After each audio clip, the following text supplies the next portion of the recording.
สวัสดีครับสวัสดีในยามค่ำคืนนี้ก็ผมช่องไต้ผู้ชาแนลทำอาหารพื้นบ้านคนไต้นะครับหรือช่องไต้เฮ็ดข้าวผักนะครับเนาะใหม่สูงพ่อแม่พี่น้อง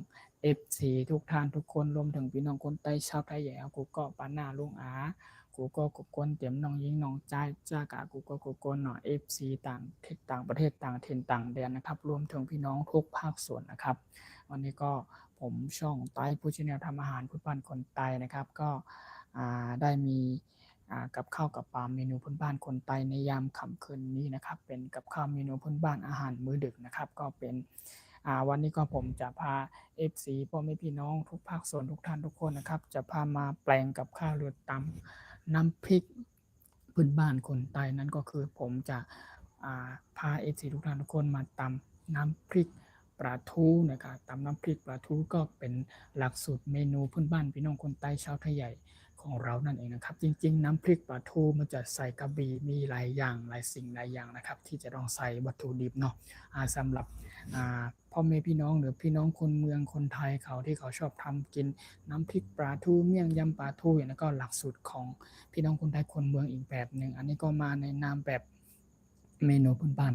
คนใต้ในการหลักสูตรเมนูพื้นบ้านคนใต้หรือชาวไทยใหญ่ของเราโดยตรงนะครับใต้เมนูพี่ปูนะคะหลักสูตรเมนูพื้นบ้านคนใต้โดยแท้นะครับเป็นปลาทูหรือว่าจะทำน้ำพริกปลาทูนะครับปลาทูก็เป็นลักษณะประมาณปลาทูขนาดปลานี่อันนี้เราทอดไว้1 รอบแล้วนะครับทอดกรอบอะไรเรียบร้อยแต่ว่าเราจะมาไซส์เอากลางมันออกเอาเฉพาะเนื้อมันนะครับผมจะเอาสักประมาณสัก1-3ส่วนนะครับไม่เนื้อนะครับก็จะใช้เอาเฉพาะเนื้อมันนะครับแล้วผมจะนำกลับไปทอดหรือผัดอีก1 รอบนะครับทอดให้มันกรอบๆนะครับก่อนที่จะมาตำลงไปในโคกนะครับแล้วก็มีโถเน่าแผ่นนะครับอันนี้ก็สิ่งที่ขาดและติดเร่งไม่ได้นั่นก็คือโถเน่าแผ่นพื้นบ้านพี่น้องคนไต้นั่นเองนะครับโถเน่าแผ่นเนาะมีกระเทียมนะครับกระเทียมหลักสูตรเมนูพื้นบ้านคนใต้ด้วยแต่นะครับผักที่จะกินกับมีหลายสิ่งหลายอย่างนะครับมีทั้งมะแตงลูกใหญ่ๆอันนี้ก็เป็นมุกแคบนะครับอันนี้เป็นมุกแคบไม่ใช่มุกผงนะครับมุกผงซานะครับเขี้ยมนะครับเป็นกับข้าวเมนูพื้นบ้านคนใต้นะครับยิ้มสุดยอดนะครับที่ผ่านมารู้สึกว่าอาทิตย์นี้นะครับผมก็ไม่ได้ค่อยได้มาพูดคุยทักทายแล้วก็ไม่ค่อยได้มาไลฟ์สดผ่านทั้งช่อง YouTube นะครับก็ขออภัยได้สูงมาได้ FC พ่อแม่พี่น้องทุกภาคส่วนทุกท่านทุกคนอาจจะรอคอยหรือว่ารอติดตามรับชมอยู่ทำไมช่องไต้เฮ็ดข้าวผักหรือว่าช่องทำอาหารพื้นบ้านคนไต้ทุกทีเปิ้นจะเข้ามาไลฟ์สดผ่านทางช่อง YouTube จะเป็นมื้อดึกหรือว่าตอนเช้าช่วงบ่ายนะครับแต่ผมไม่ค่อยมีเวลาเนาะช่วงนี้ก็ไปธุระไปนู่นไปนี่นะครับวันนี้ก็หาโอกาสเวลาเพื่อที่จะมาทำกับข้าวแปลงกับข้าวให้พ่อแม่พี่น้อง FC ทุกท่านทุกคน everyone ได้เข้ามาดูมากินมารับชมกันว่าเป็นอย่างไรกับข้าวเมนูพื้นบ้านคนไต้ก่อนที่จะไปแปลงกับข้าววันนี้ผมจะดื่มน้ำสักแก้วก่อนนะครับโอเคดื่มน้ำครับ drinking water โอเค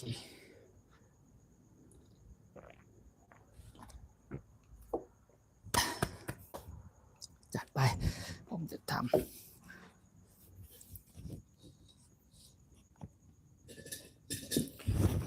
อันดับแรกนะครับผมจะไซส์ปลาทูก่อนนะครับนั่นก็เป็นปลาทูนะครับปลาทูอันนี้ก็ผมจะใส่เอาเฉพาะเนื้อมันเนาะใส่เอาเฉพาะเนื้อมันนะครับอาจจะใช้เวลานิดนึงนะครับใช้เวลาก่อนที่มันจะเป็นกับข้าวกับปลาเมนูพื้นบ้านคนใต้หลักสูตรแบบอร่อยอย่างแท้จริงออกมาแล้วหน้าตาน่ากินมากแล้วก็ให้มันอร่อยนะครับเราต้องใจเย็นๆนะครับไม่ต้องรีบต้องร้อนนะครับทำกับข้าวหรือแปลงกับข้าวไม่ว่าเราจะแปลงกับข้าวอะไรก็แล้วแต่นะครับต้องใจเย็นๆนะครับอันนี้ผมก็จะใส่เอาเฉพาะเนื้อมันนะครับปลาทูนี่คือเรานึ่งเสร็จเรียบร้อยเราทอดไว้หนึ่งรอบแล้วทอดทั้งตัวแบบนี้เลยนะครับอันนี้ก็คือก่อนที่เราจะทำตำน้ำพริกปลาทูเราจะใส่ลงไปในโคกนะครับเราจะนำกลับมาไซเอาเฉพาะเนื้อมันแล้วก็ สายกลางมันออกก่อนนะครับเอาเฉพาะเนื้อมันนะครับสักนิดหนึ่งไม่ต้องเยอะนะครับแล้วก็หลังจากนั้นก็เราจะนำกลับไปทอด1 รอบนะครับทอด1 รอบใจเย็นๆปลาทูอร่อยมากหิวมากครับวันนี้หิวมากเลยอันนั้นจะเป็นน้ำพริกปลาทูก่อนพอพักเช็ดก่อนเนาะ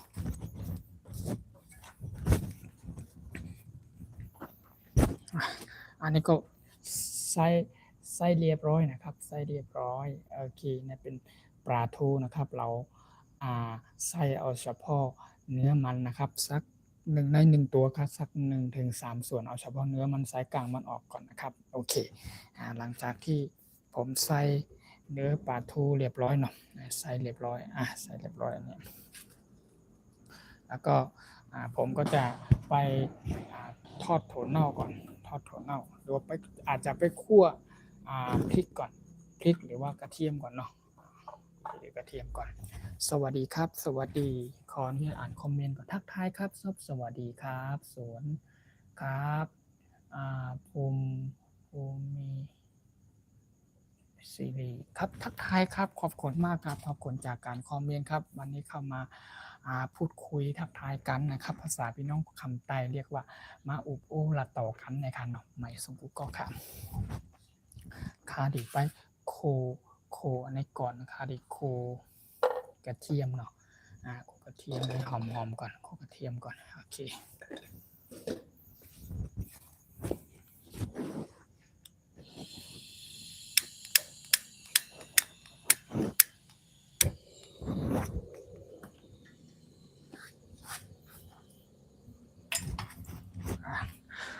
คั่วกระเทียมก่อนครับคั่วกระเทียมก่อน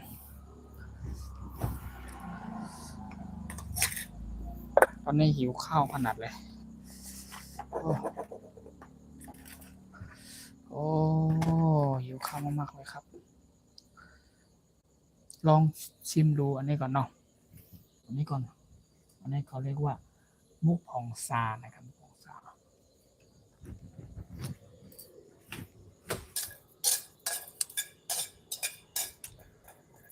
อันนี้จะคั่ว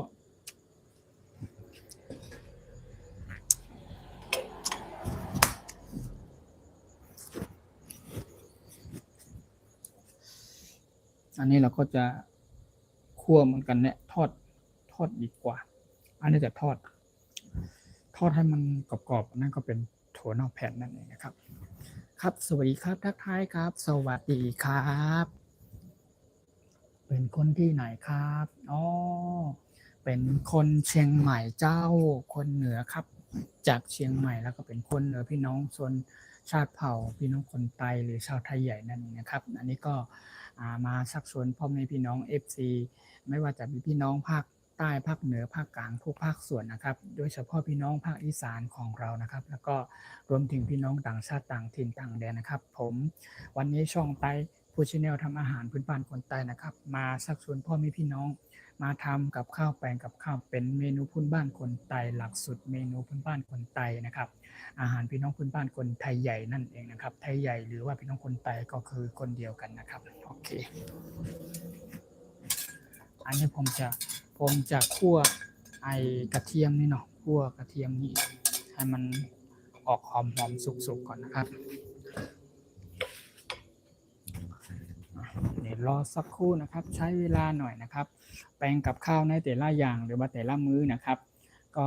ไม่ใช่ว่าแป๊บเดียวก็เสร็จนะครับก็ใช้เวลาอย่างน้อยก็คือ20 นาทีหรือ30 นาทีนะครับถ้าเราอยากจะให้มันอร่อยนะครับหอมอร่อยหน้าตาออกมาแล้วน่ากินนะครับก็จะต้องใจเย็นๆนะครับทำให้สะอาดให้เรียบร้อยแล้วก็ใช้เวลากับมันนะครับจะได้ปรุงเครื่องปรุงรสถูกปากถูกคำถูกใจนะครับโอเคคั่วก่อนอันนี้ผมจะคั่วให้มันหมอกประมาณนี้ความหอมพริก2 เม็ดแล้วก็จะคั่วกลมกันคั่วใส่ลงไป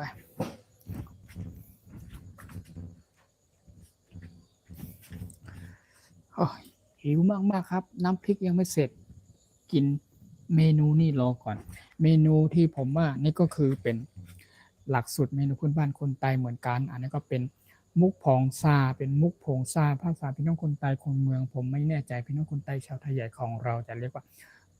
ผงมุกซาหรือว่ามุกพองซานะครับซากินหรือยำนั่นเองนะครับ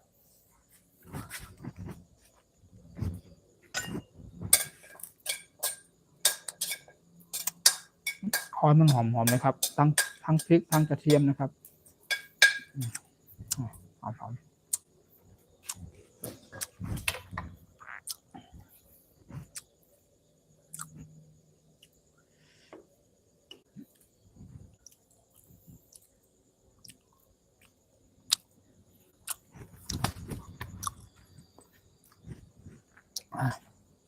นี่ปลาทูอันก็หลังจากที่ผมคั่วกระเทียมนี่เราจะคั่วให้มันออกประมาณนี้ประมาณนี้ครับแล้วก็พริกก็ให้มันสุกออกสุกนะต่ำละ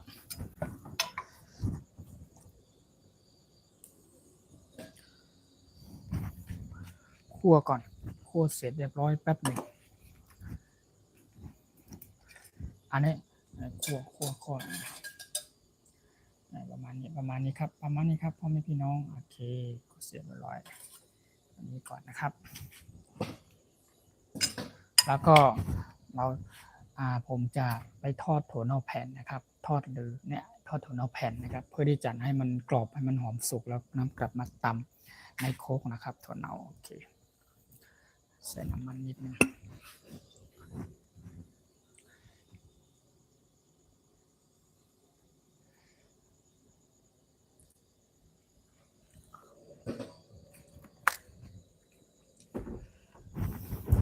หิวข้าวขนาดเลย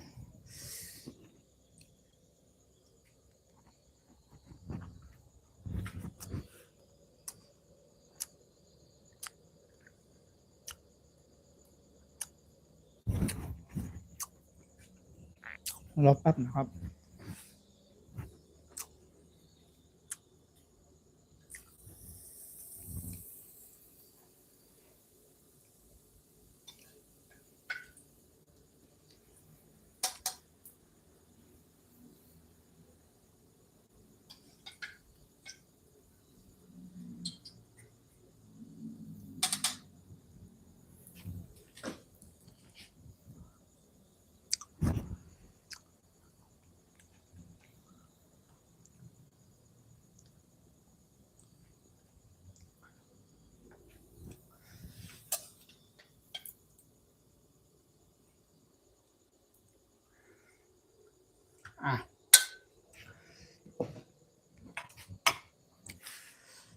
ต่อไปนี้ผมจะไปคั่ว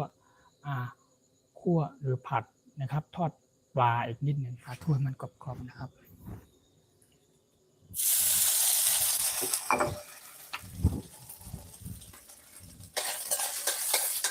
ถ้ามันกรอบๆนะมันจะได้หอมทุกอย่างจะได้หอมนะครับโอเคทุกอย่างจะได้หอมนะครับ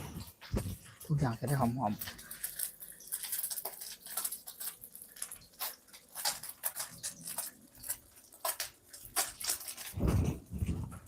รอสักครู่นะครับรอสักครู่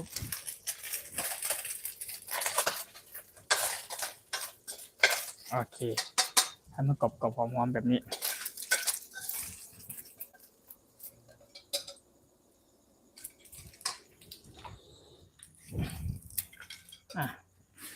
ให้มันกรอบสิ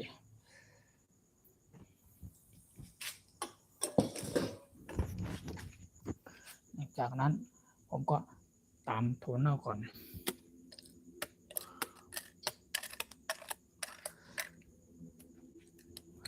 ถั่วเน่านี่หวานขนาดอร่อยมาก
โอ้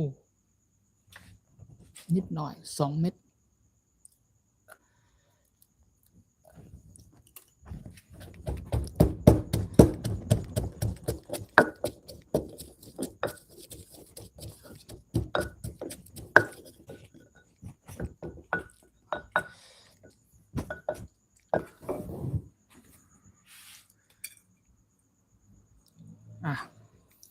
ปลาทูที่ทอดตะกี้นี่ทอดเสร็จเรียบร้อย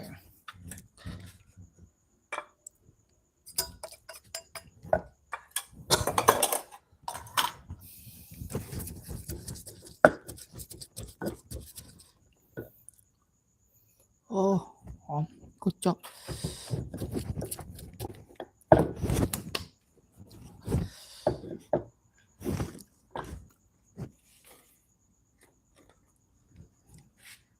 ผงรสดี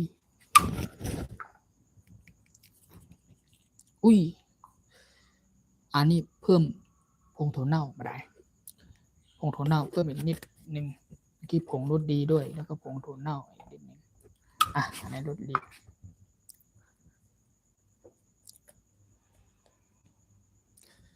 ใส่เยอะใส่นิดเดียวแล้วก็มีทางผงชูรสนะครับผงชูรสครับพ่อแม่พี่น้องใกล้ๆเลย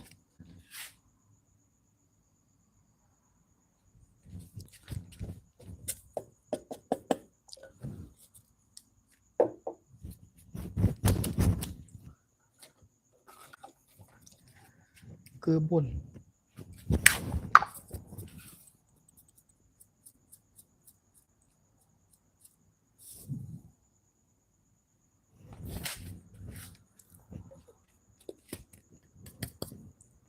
ขูดจอบแล้วก็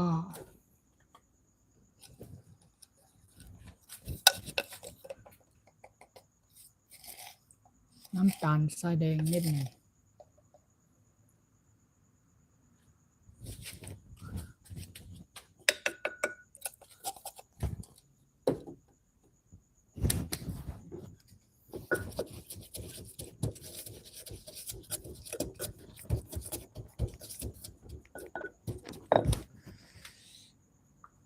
ต้นหอมผักชี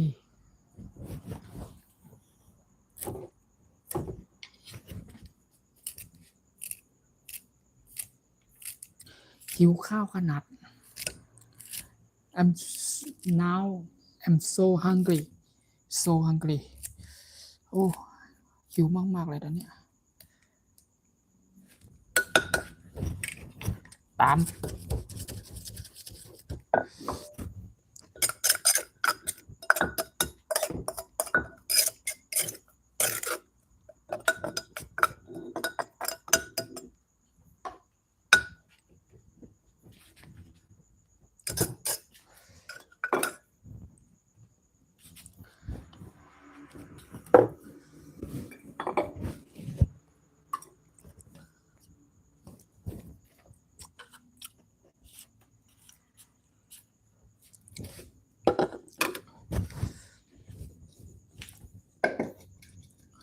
ต่อไป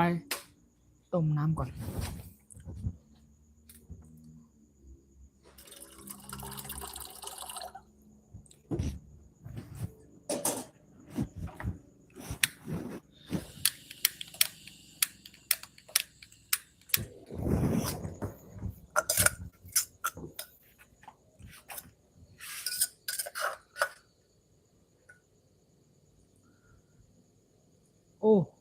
oh my god I think so good I think so good make sure everyone coming everyone thank you so much thank you for you follow and subscribe for me follow for me so many people coming thank you so much welcome to everyone มาไต้ผู้เชี่ยวชาญทำอาหารทุกบ้านคนไต้ thank you so much thank you ขอบคุณครับ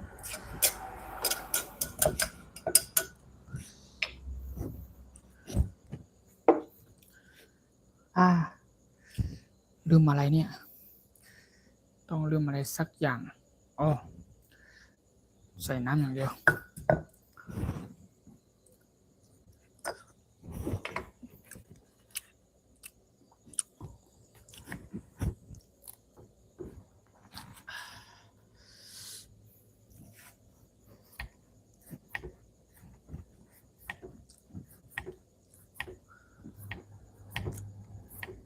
ขออนุญาตอ่านคอมเมนต์ก่อนสวัสดีครับรับชมครับขอบคุณมากครับขอบคุณมากครับขอบคุณจาก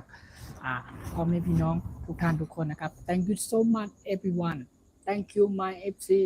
everyone thank you so much thank you for your comment thank you for your follow for me and subscribe for me กดไลค์ for me thank you so much welcome to everyone my Thai food channel ทำอาหารที่บ้านคนไทย everyone ขอบคุณมากครับขอบคุณครับ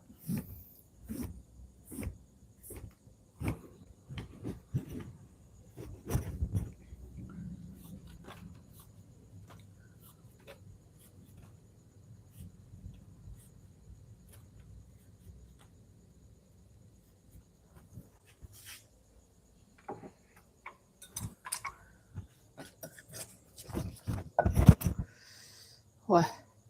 หิวมากๆเลย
เอาละ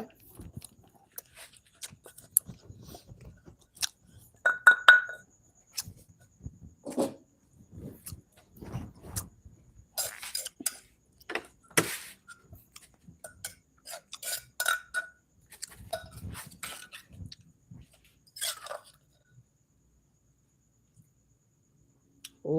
สุดยอดสุดยอดเฮ้ย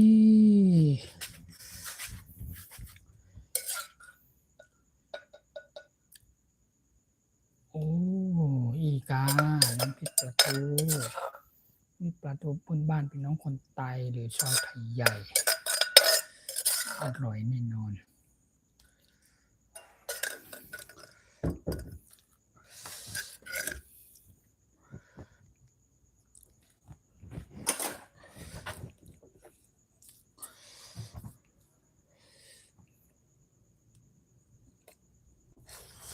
คือแบบอร่อยมากๆขอบคุณครับ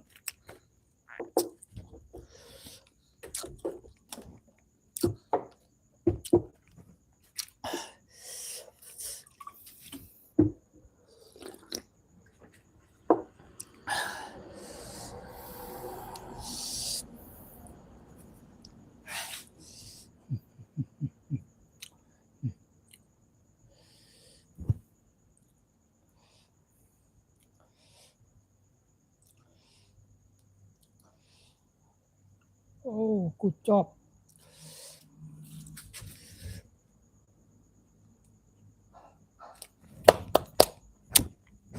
อร่อยมากๆเลยสุดยอด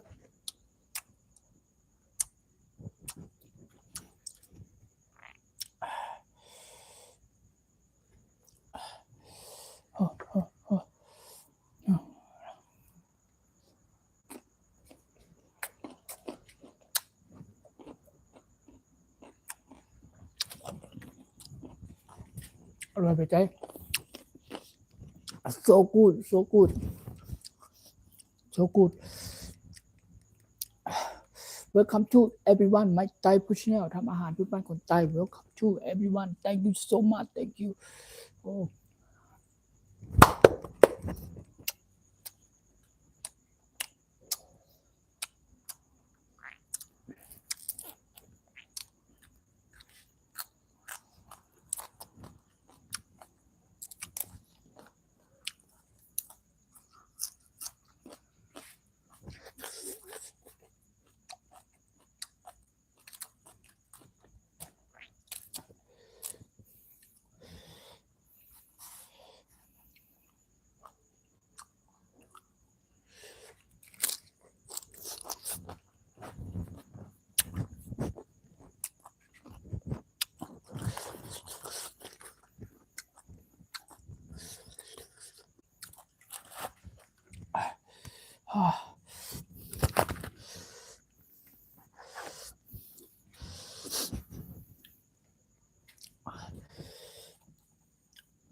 อร่อยมาก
แซ่บหลาย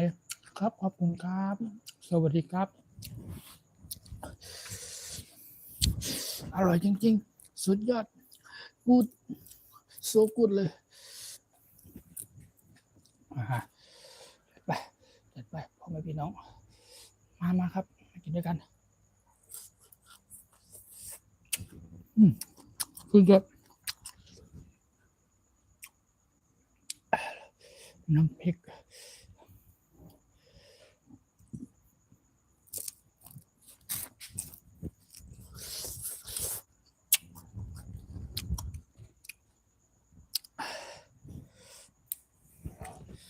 ถั่ว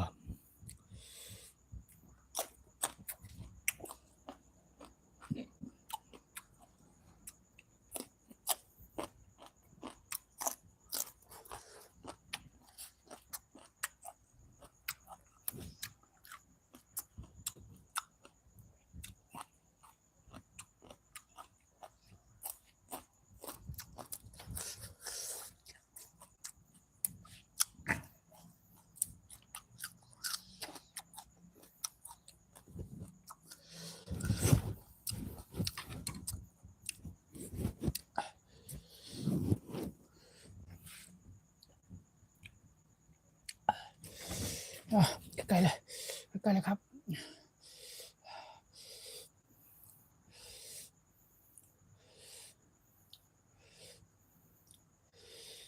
โอ้สุดยอด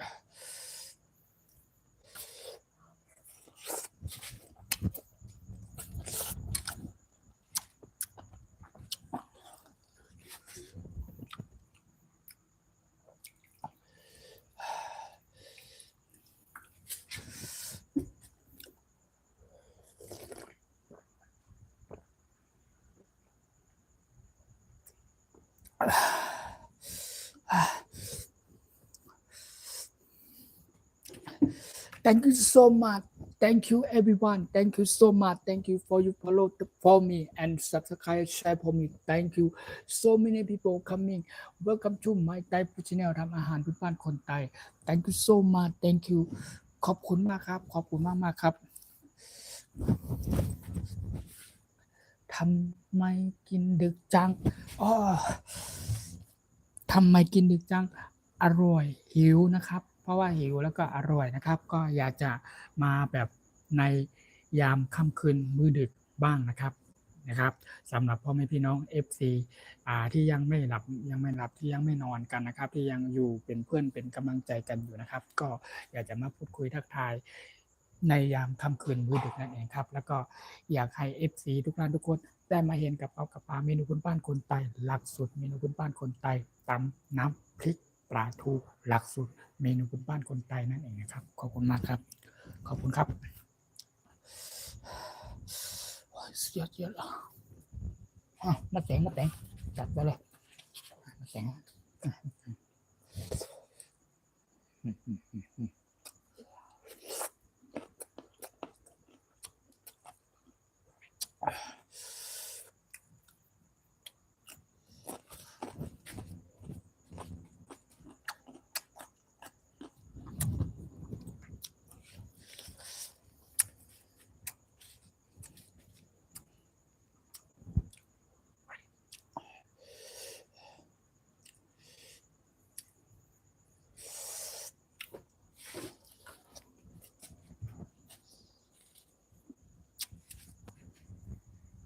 มือพัง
thank you so much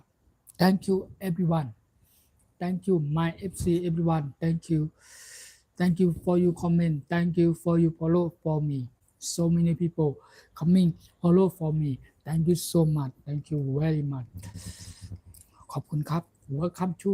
everyone My Thai Food Channel ทำอาหารพื้นบ้านคนไทย Welcome to every some Thai every time ที่ขนาดไลฟ์สดนะครับยินดีต้อนรับทุกท่านทุกคนนะครับสำหรับพ่อแม่พี่น้องต่างชาติต่างถิ่นต่างประเทศนะครับวันนี้ก็เป็นกับข้าวเมนูพื้นบ้านคนไทยไทยเมนูพีโปนะครับเป็นกับข้าวเมนูอาหารพื้นบ้านคนไทยนะครับขอบคุณมากครับอร่อยเผ็ดอร่อยสุดยอด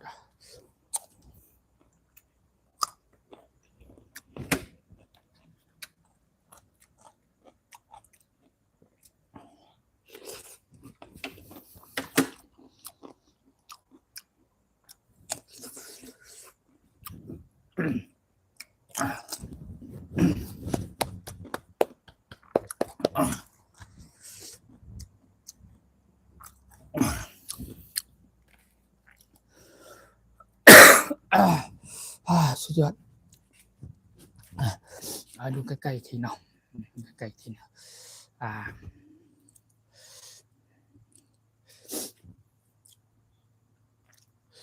โอ้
อร่อยมากๆครับ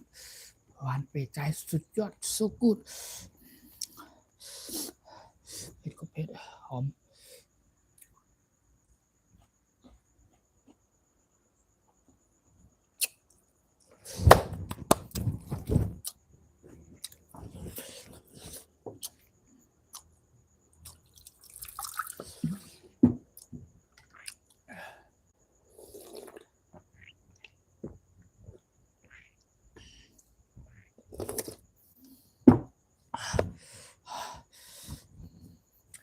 กินผักมีประโยชน์กินผักมีประโยชน์นะครับ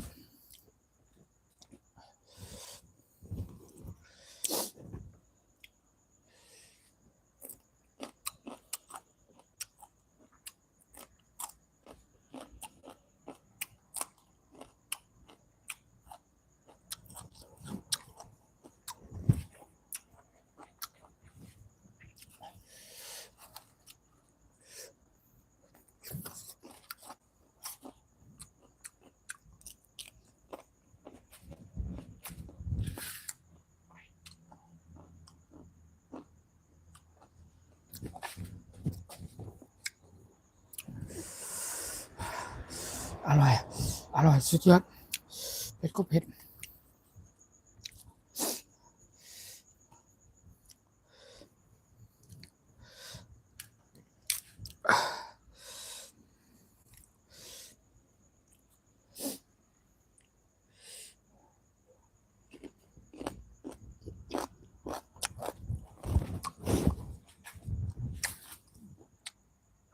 ครับสวัสดีครับท่านนาพาเพลินขอบคุณมากครับ thank you so much thank you for your comment ขอบคุณจากการคอมเมนต์ครับขอบคุณมากครับขอบคุณครับสวัสดีครับ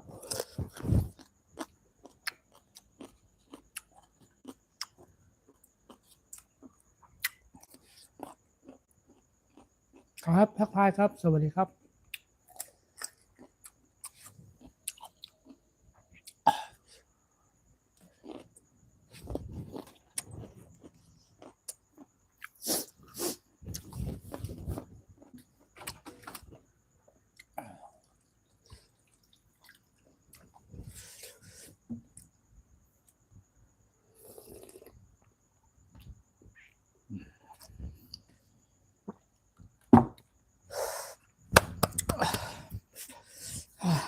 อร่อยอร่อยมากๆครับขอบคุณมากครับขอบคุณครับ thank you so much thank you thank you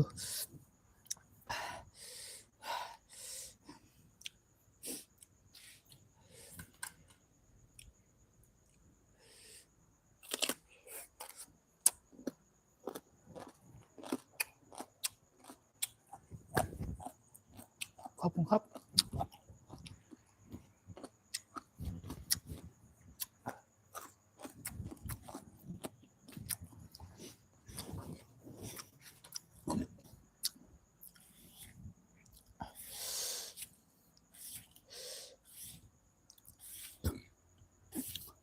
สุดยอด good job อร่อยเต้อร่อยว่าสุกุสุกุ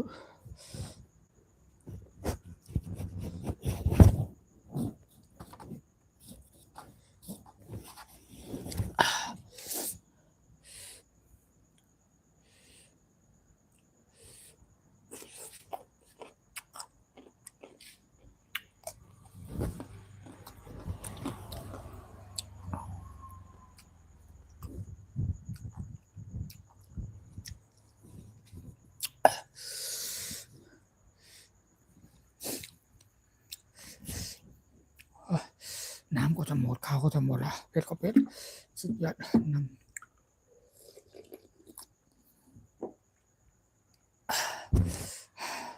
ขอบคุณมากครับขอบคุณครับขอบคุณครับขอบคุณมากครับขอบคุณครับขอบคุณจากการคอมเมนต์ขอบคุณจากการกดไลค์กดแชร์ให้นะครับที่เข้ามาเป็นกำลังใจให้ครับ thank you so much thank you everyone thank you thank you ขอบคุณมากครับขอบคุณครับ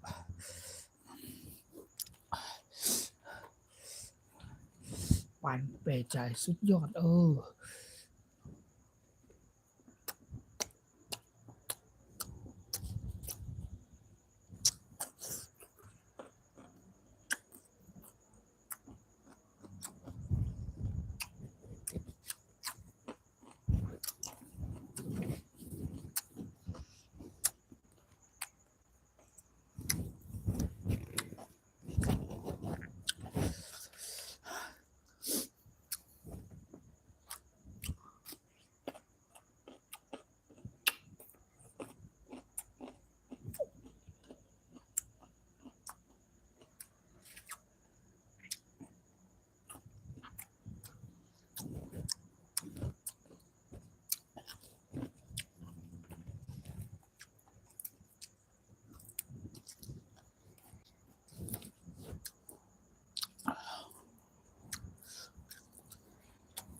มันจะหมดแล้ว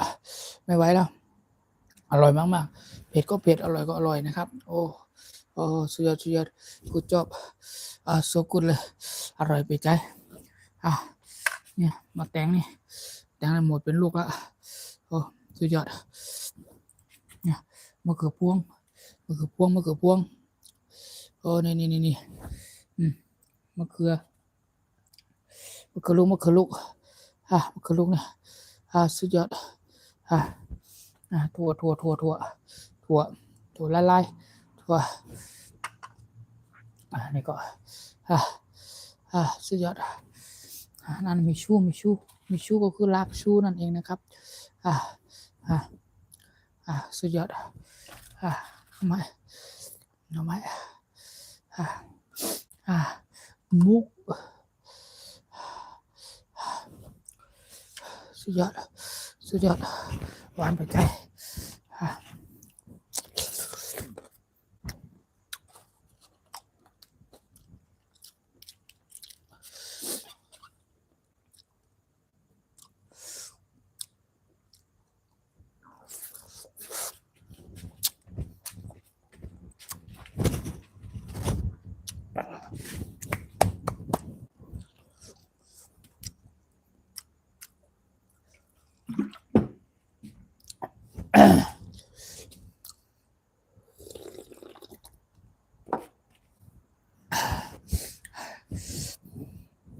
ขอบคุณมากครับขอบคุณครับขอบคุณทุกท่านทุกคนนะครับสวัสดีพ่อแม่พี่น้องทุกภาคส่วนนะครับเผ็ดก็เผ็ดอร่อยมากๆเผ็ดก็เผ็ดพูดก็อยากพูดคุยก็อยากคุยเผ็ดอร่อยเยี่ยม so good ครับ so good ครับ thank you so much thank you everyone thank you ขอบคุณมากครับพ่อแม่พี่น้องทุกภาคส่วนนะครับขอบคุณมากรวมไปถึงพี่น้องคนไทยชาวไทยใหญ่ของเราทุกท่านทุกคนนะครับพี่น้องทุกภาคส่วนนะครับขอบคุณมากครับที่เข้ามาเป็นกำลังใจนะครับก็มาเป็นกำลังใจมาเป็นแห่องค์แห่งใจนอกขอบคุณมากครับใหม่สูงกูก็และสวัสดีทุกท่านทุกคนนะครับสำหรับวันนี้นะครับผมก็ใช้เวลาไป50 นาทีแล้วนะครับและอีกระยะสักพักหนึ่งนะครับผมจะขออนุญาตลงไลน์ก่อนจะขอตัวเราไปลาไปก่อนนะครับอีกสักแป๊บนึงเนาะโอเคแล้วนี่ก็กินกับข้าวกับปลาเมนูพื้นบ้านคนไทยเรียกว่าตำน้ำพริกปลาทูนะครับก็หลักสูตรเมนูพื้นบ้านคนไทยโดยแท้นะครับก็อร่อยมากๆนะครับอร่อยมากเรากินจนหมดแล้วเดี๋ยวนี้เผ็ดมากสุดยอดกินกับข้าวนึ่งข้าวเหนียวแบบร้อนๆโอเคน้ำเต้าส้มเย็นๆเข้มนะครับไม่ไหวแล้วเผ็ดสุดยอดเข้มไปใจครับเข้มไปใจ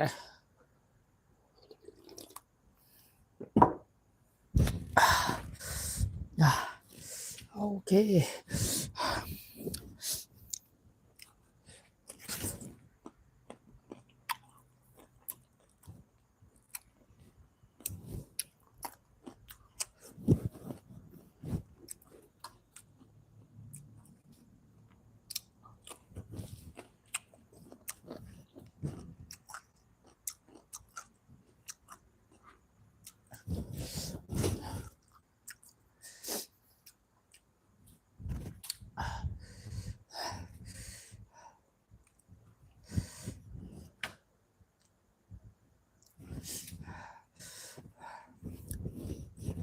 ขอบคุณครับขอบคุณจากพ่อแม่พี่น้อง FC ทุกท่านทุกคนนะครับขอบคุณครับ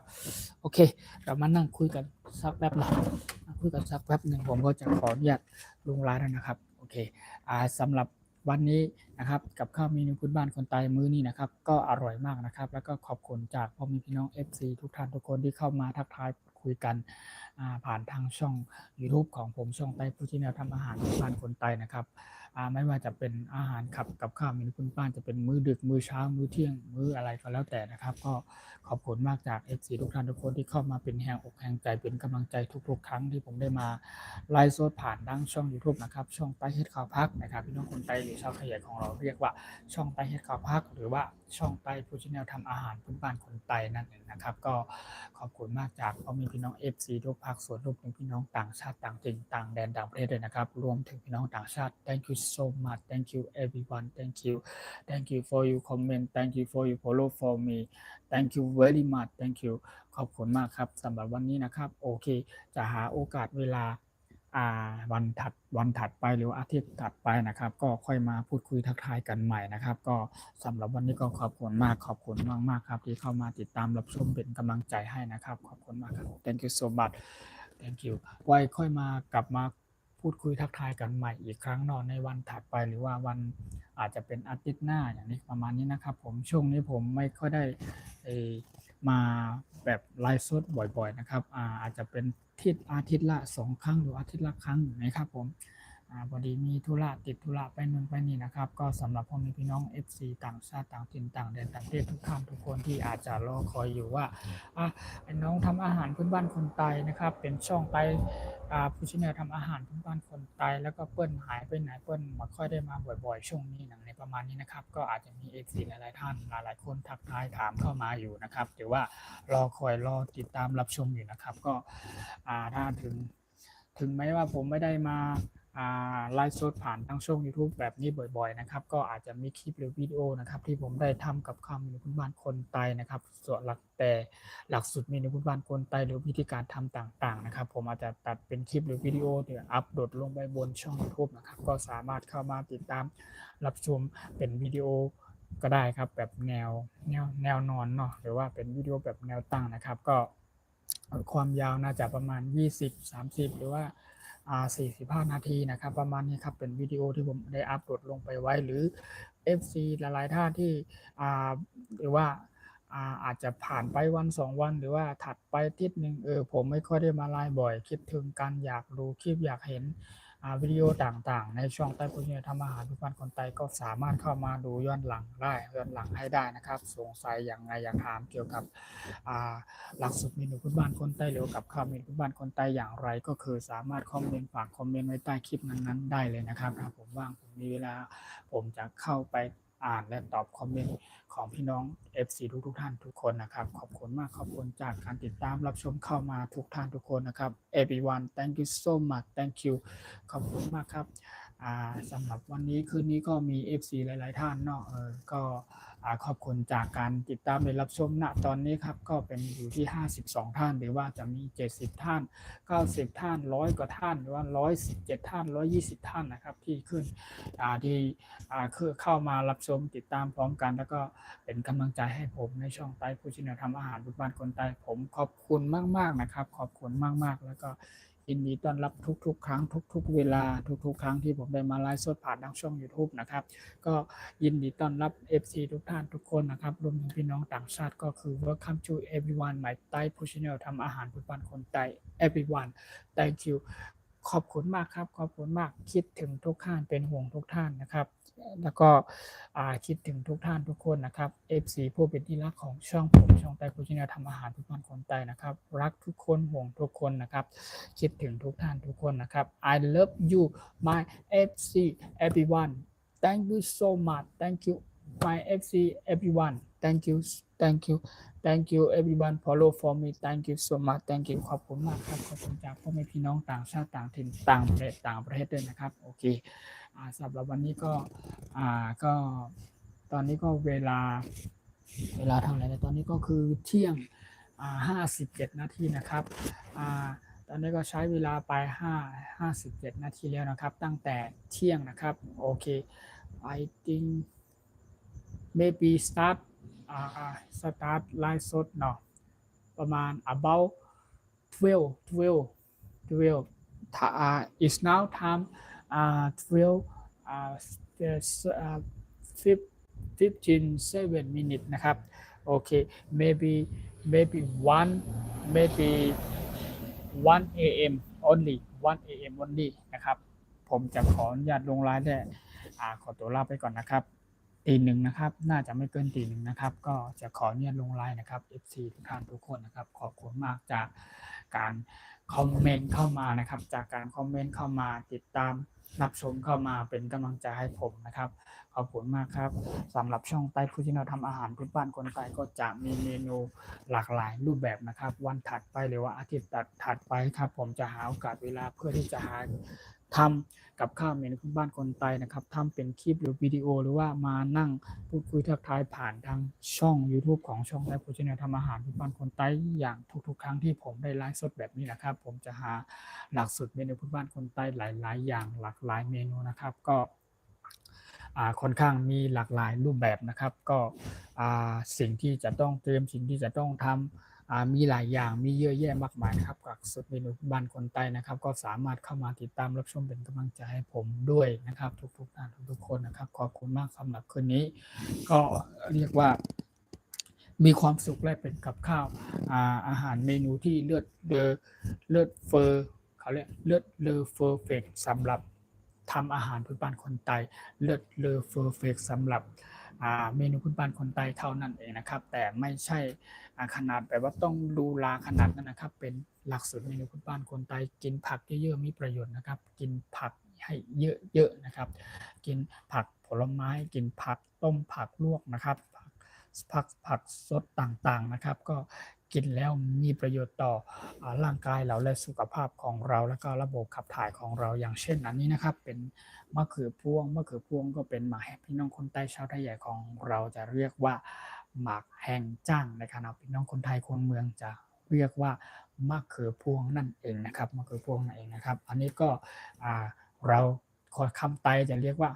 มะเขือม่นนะครับพี่น้องคนไทยคนเมืองอาจจะเรียกว่ามะเขือเจ้าพญาใช่ไหมอันนี้เป็นกระดำปีใช่ไหมไม่ใช่อันนี้กระดำใช่ไหมเขาห้องว่ามะลาลุงนะครับอันนี้ถั่วเขาเรียกว่าถั่วแล้วก็ห้องว่าโถนะครับอันนี้รากชูแล้วก็จะเรียกว่ามีชูนะครับอันนี้หน่อไม้คำใต้ก็จะเรียกว่าหน่อไม้นะครับอันนี้มะแตงนี่พี่น้องคนใต้หรือชาวไทยใหญ่ของเราก็จะเรียกว่าแตงห่วยแตงหนึ่งลูกก็หนึ่งแก่นนั่นเองนะครับหนึ่งลูกนี่ก็ผักตำเลืองห้องว่าผักแคบนะครับผักแคบกินกับน้ำพริกอร่อยนะครับแล้วก็มีทั้งมุกนะครับอันนี้เป็นมุกผองซาหรือยำมุกผองนะมุกคำว่ามุกผองนี่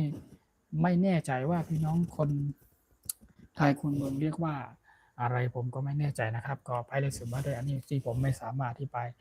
ตอบได้นะครับก็อันนี้จะเป็นพี่น้องคนใต้ชาวไทยของเราจะเรียกว่ามุกซาหรือยำมุกซามุกนะครับอันนี้ก็น้ำพริกตำน้ำพริกปลาทูหลักสุดเมนูพื้นบ้านคนใต้นะครับคนใต้เขาคำใต้ของเราก็จะพูดว่าเฮ็ด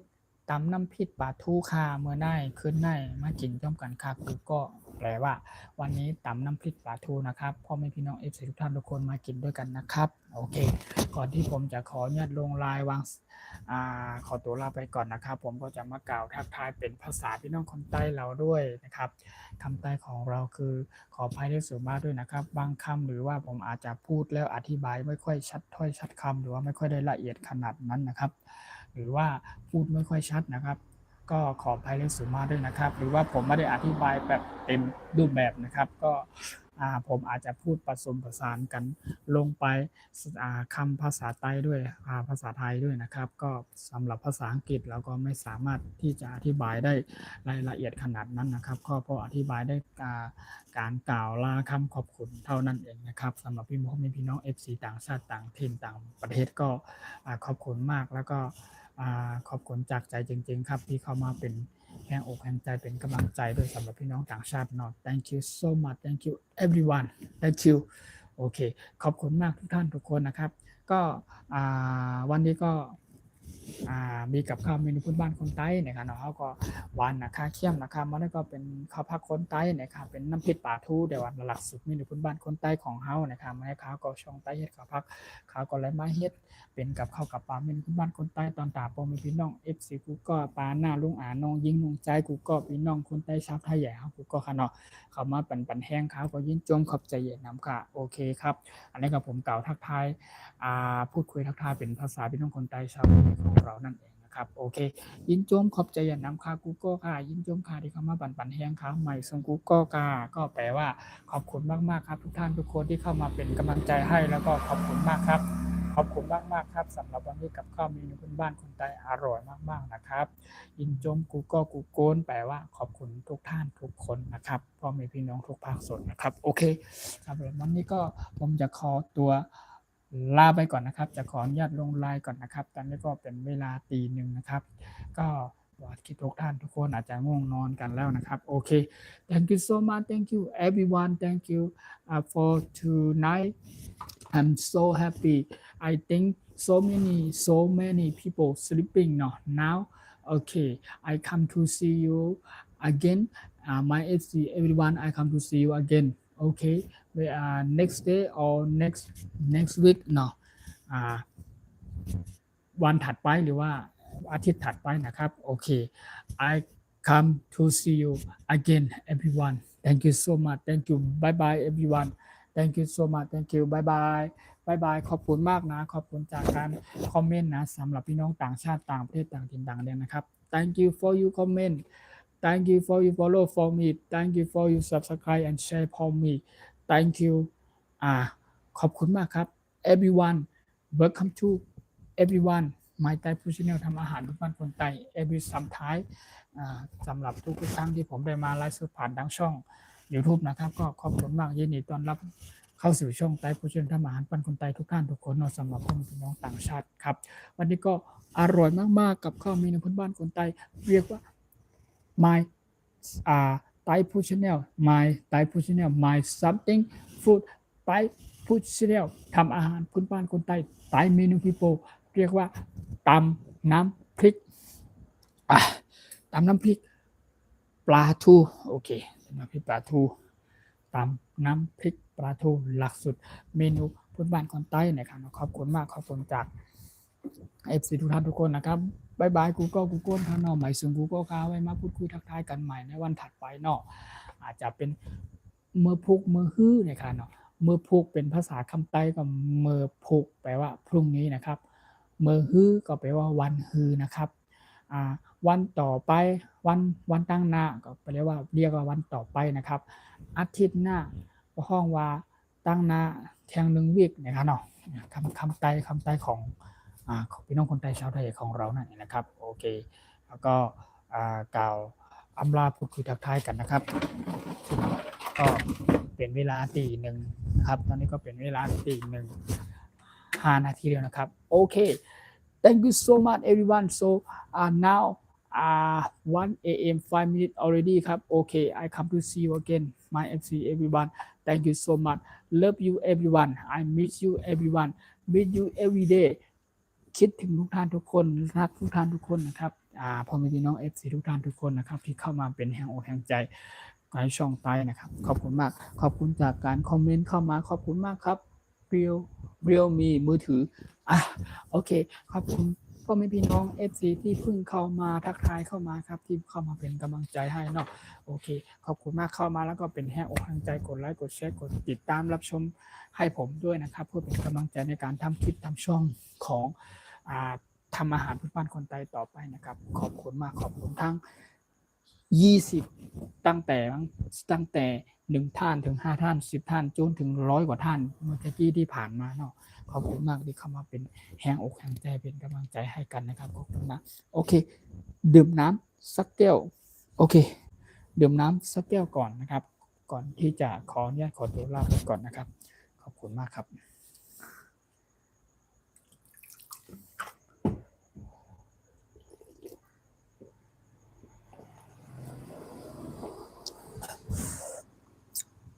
อร่อยมากๆครับ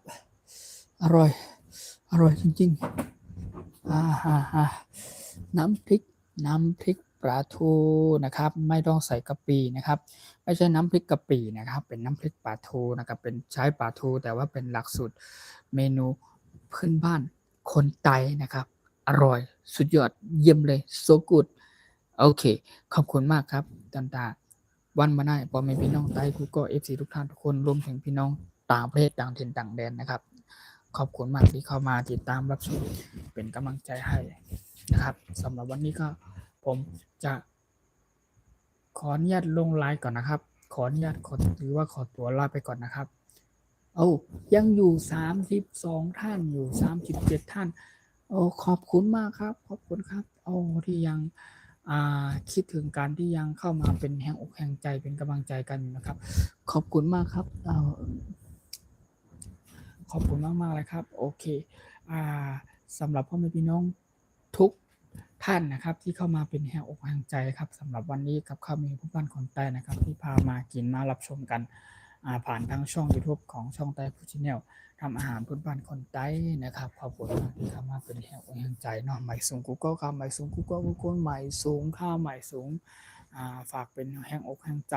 กันน้ำในคำใหม่สูงกูก็คำใหม่สูงจัดแต่งสักชิ้นนึงนะ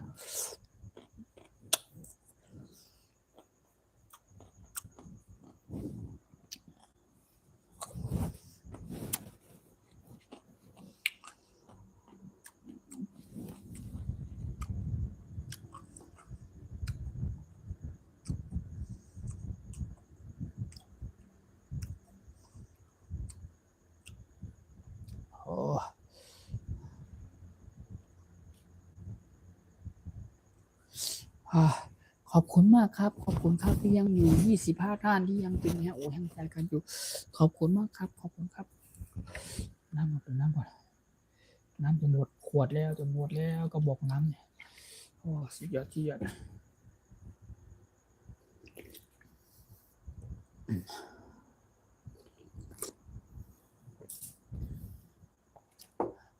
โอเคขออนุญาตกล่าวคำอำลาพูดคุยทักทายกันนะครับ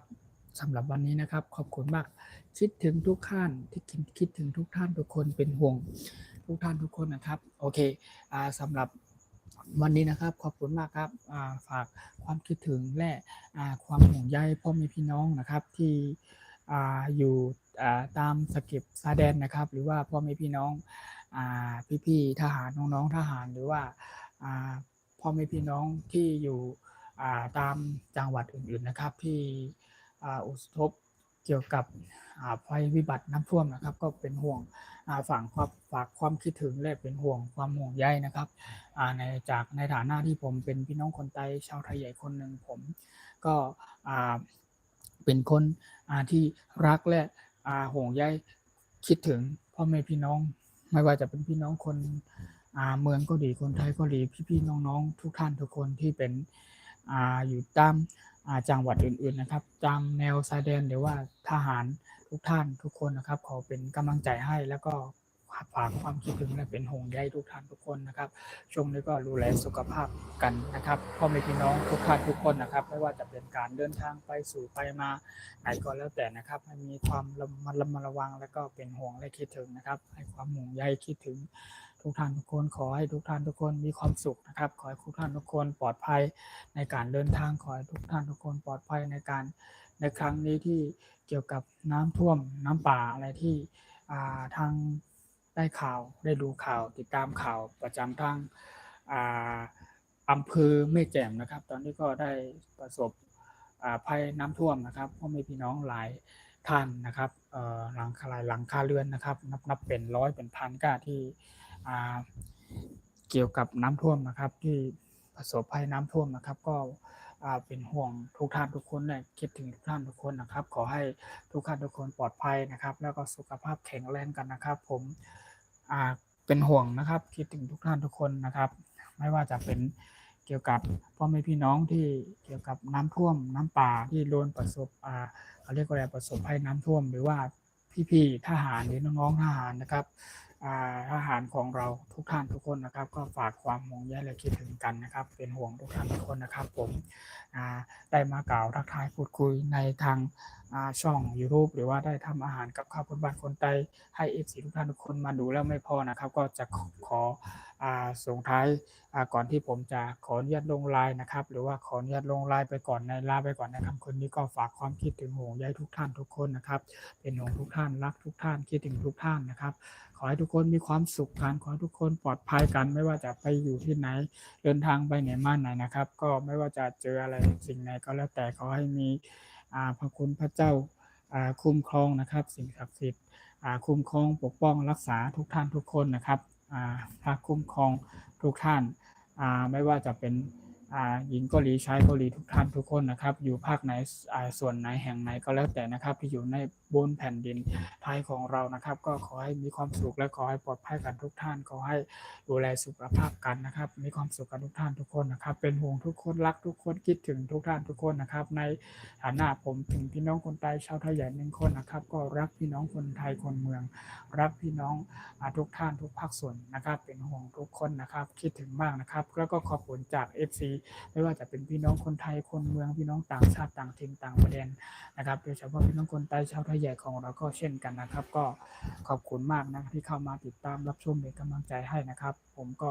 ขอบคุณมากขอบคุณทุกท่านทุกคนนะครับโอเคสำหรับวันนี้ครับผมช่องไต้ผู้ชาแนลทำอาหารพื้นบ้านคนใต้หรือผมช่องใต้เฮ็ดข้าวพักเนี่ยจะขออนุญาตลงไลน์ก่อนนะครับขอตัวลาไปก่อนนะครับไว้กลับมาพูดคุยทักทายกันใหม่ในวันถัดไปจะหากับข้าวเมนูหลักสุดพื้นบ้านคนใต้หลากหลายเมนูพื้นบ้านจะเอามา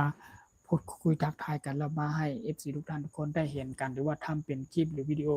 อัปโหลดลงไปบนช่อง YouTube นะครับสามารถเข้ามาเป็นกำลังใจให้ทางช่องใต้ผู้ชแนลทำอาหารพื้นบ้านคนใต้ได้เลยนะครับทุกท่านทุกคนนะครับขอบคุณมากครับจะขออนุญาตลงไลน์ก่อนนะครับขอตัวลาไปก่อนครับทุกท่านทุกคนบายบาย everyone บายบายครับทุกท่านทุกคนครับใหม่สูงกูกับกูก็